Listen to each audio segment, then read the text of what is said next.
Today on BC Bestsellers, we'll get acquainted with Joel Benu, the author of Joel, The Word Publishers' latest release. Joel, it's good to meet you. Thank you, it is very nice being here.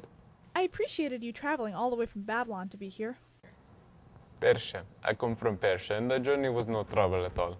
I am grateful to be here with the remnant of the Lord. So Joel, tell us about your book. My book is a message of darkness, disaster, and destruction, with a little hope thrown in at the end. So I want to know, what caused this doomsaying to come about, and who needs to pay close attention? Well, everyone must pay attention, my brothers, the remnant, for God has judged and will judge us. What do you mean by God has judged us?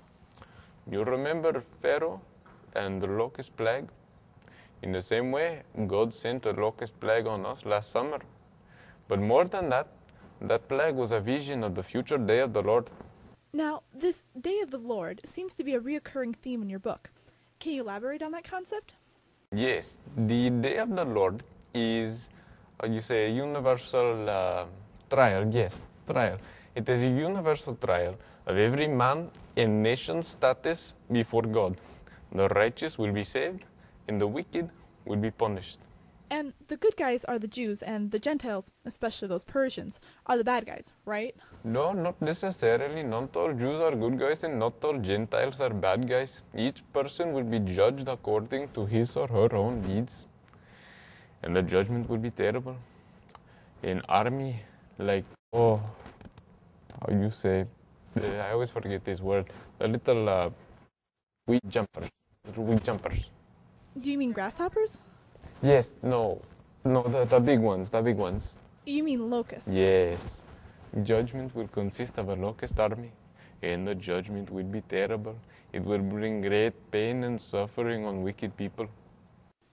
Now, that's another major theme in your book. So tell me, is this army truly a huge swarm of locusts, or is it an army of men? I do not know. How can you not know? You wrote it. Yes, but you must remember that I was working under the inspiration of the Spirit. So, when's the day? What? When's this going to happen? Oh, I do not know that either. But the true author knows, and he has told us what we need to know. You're right. But it must be frustrating to write something you don't understand. Oh, you have no idea. Like speaking English. Now, earlier you mentioned hope, but I don't see any hope yet. That is, as you say, the beauty of it. If my brothers will but come back to the Lord and humble themselves, he will refrain from judgment and he will bless them. What are some of those blessings? Oh, peace, prosperity, protection, but best of all, God's presence. That is what you call the cake and the icing. Imagine God's Spirit dwelling in every man and maid. How glorious! So, on this coming cataclysmic day, God conquers evil, and God comes and reigns in each heart. I guess the Lord will have the final laugh, won't he? Final laugh? You mean, will God be happy? Well, yes, he will be happy, because he will reign supremely. That's not exactly what that phrase means, but I think you understood me anyways. The Spirit must have inspired me.